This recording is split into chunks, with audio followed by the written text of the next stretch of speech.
Hey there everybody, Pete Pardo here from Sea of Tranquility. Welcome to another edition of Ranking the Albums. Today we're going to look at another more obscure band from the 70s that there's a good chance a lot of you maybe have never listened to or even heard of.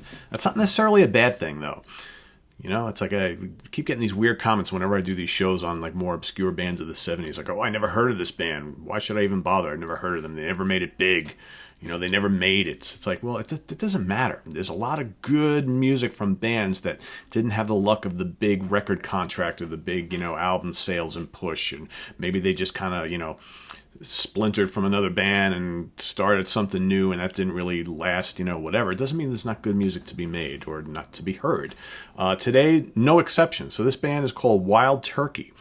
For those of you who, like I said, probably haven't heard Wild Turkey, haven't heard of them, you probably heard of their bass player, okay? A guy named Glenn Cornick, who played on those first three Jethro Tull albums. Very fine bass player. He played on This Was, Stand Up, and Benefit. So if you're a Tull fan, you obviously know who Glenn Cornick is, okay?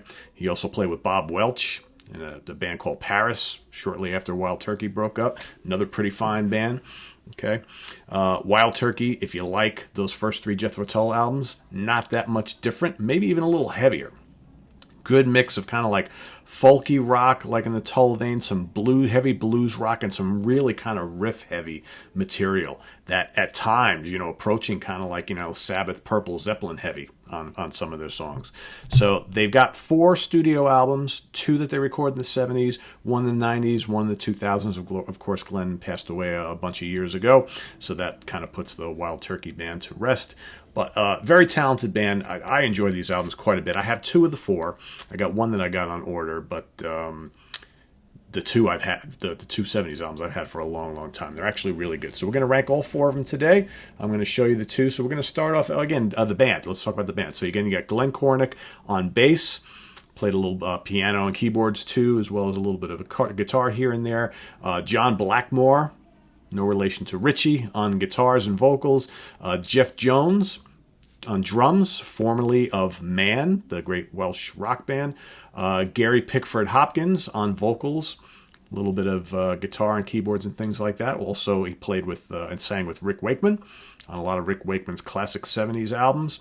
And a guy named Alan Tweak Lewis on lead guitar. Okay, so that's a pretty formidable lineup there, 2 guitar lineup. It's a shame that this lineup and this band only lasted those 2 albums. We're talking like, 2 years, right? So we've got, like I said, the 4 albums. So let's start with number 4. I'm going to go to the very last thing that they ever recorded, which was 2006's You and Me in the Jungle, which out of the 3 of them, clearly the least successful out of all of them. I'm not much of a fan of this album. To me, the album is really kind of laid back and bluesy. And again, it's 2006. They had like Glenn and a couple of the guys, I believe. The singer, Gary, was with him at the time, as well as Alan Lewis. I believe that's who was on this album. Like I said, I've heard it a few times. Not a big fan. To me, it sounds like kind of like a watered down, kind of like Blues Traveler type of thing. There's a lot of harmonica. It's really kind of bluesy and laid back in spots. A couple decent songs. Soldier Boy is actually a pretty good song, and Fault Line is actually one of the only hard rockers on the album. But for the most part, it's just really laid back. It just sounds like, a bunch of older musicians just putting out a record, trying to recapture something that they had in the past. Doesn't quite measure up to anything, though. So that's number 4. You and Me in the Jungle from 2006. Much better is their 3rd release from 1996. Again, many, many years after they had broken up, an album called Stealer of Years. This is actually a pretty strong album for the most part.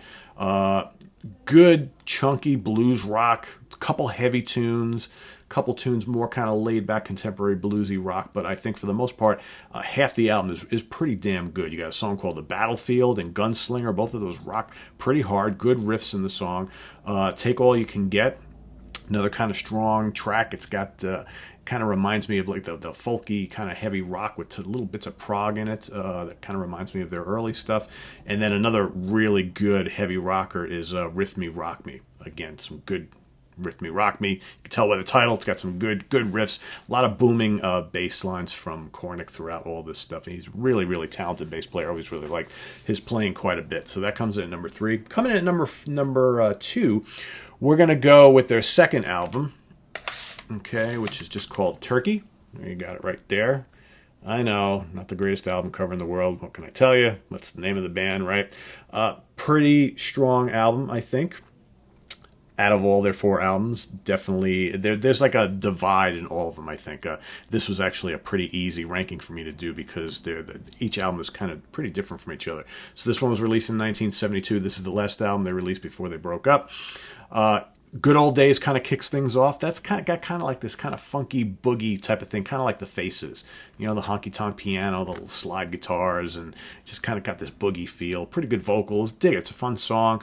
You got Universal Man, which sounds like something that could have come from Jethro Tull's Benefit, minus the flute. It's got the kind of like the cool, piano and a little bit of organ, the kind of heavy rock riffs, but like, the backing track's a little folky, really good.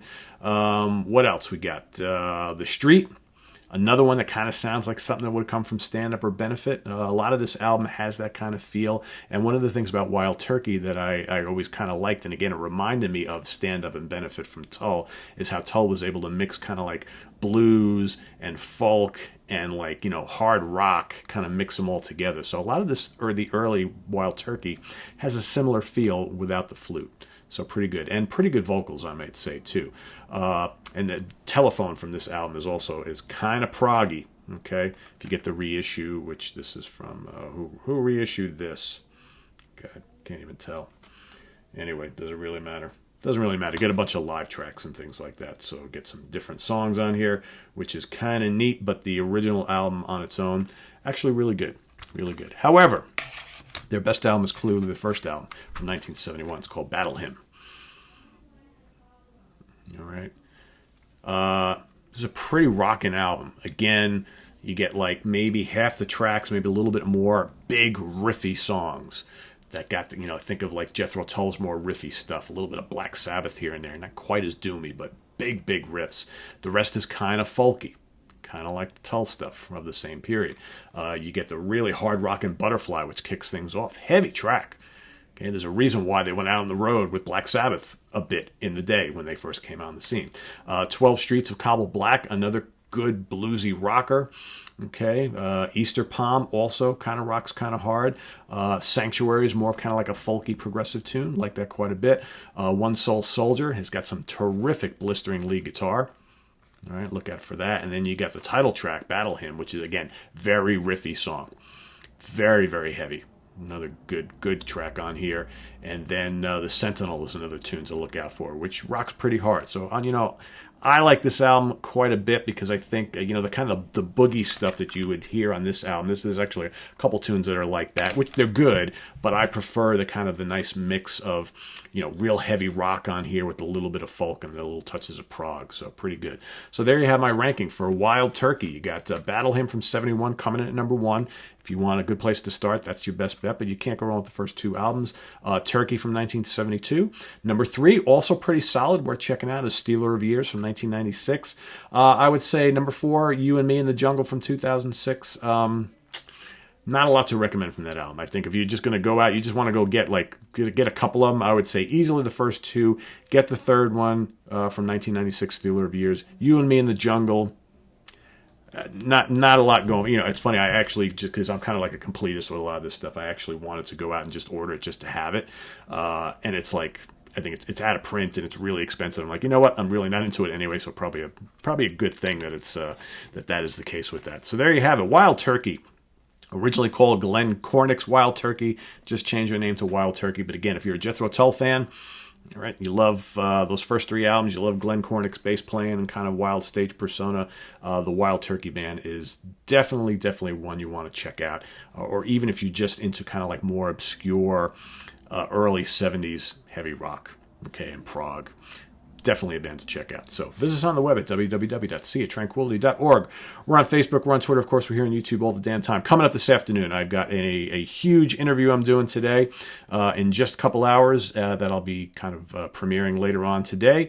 I think you guys will dig it. It's a guy from a band that I like a hell of a lot. If you've been following this channel, I'm sure you know some of the bands that I dig quite a bit. He's also a extremely talented musician who's been one of my favorites for as long as I can remember. So really looking forward to my chat with him today. His band also has a new album coming out, so that's maybe give you a little more clues there, and we're going to talk a bit about that. So stay tuned for that. You'll be seeing that over the next couple hours. Be safe, everybody. Visit us on the web at www.seaoftranquility.org. We're on Facebook. We're on Twitter. Of course, we're here on YouTube all the damn time. Coming up, additional programming. Tomorrow morning, Martin Popoff and I deep cut dive into Blue Oyster Cult. You don't want to miss that. Other stuff coming up over there. We got Jack Tull now is coming back on the show. Steve Reed's coming back on the show.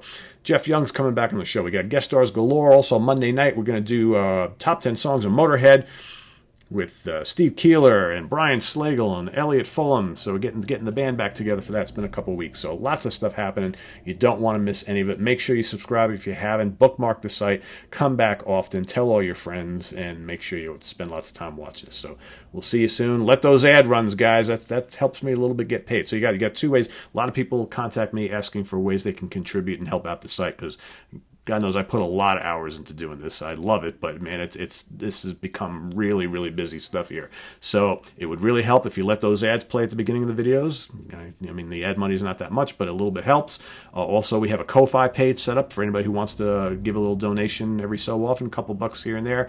Always helps us buy new CDs to listen to and all that kind of stuff, because we're spending a lot of money on getting in stuff to talk about. So, if there's a little link in the description to the Ko-Fi page, go there. You can buy me, well, I don't drink coffee, but that's how they have it set up. A couple bucks will go towards the CD budget and buying things and stuff like that. So anyway, we'll see you guys real soon. Take care. Bye-bye.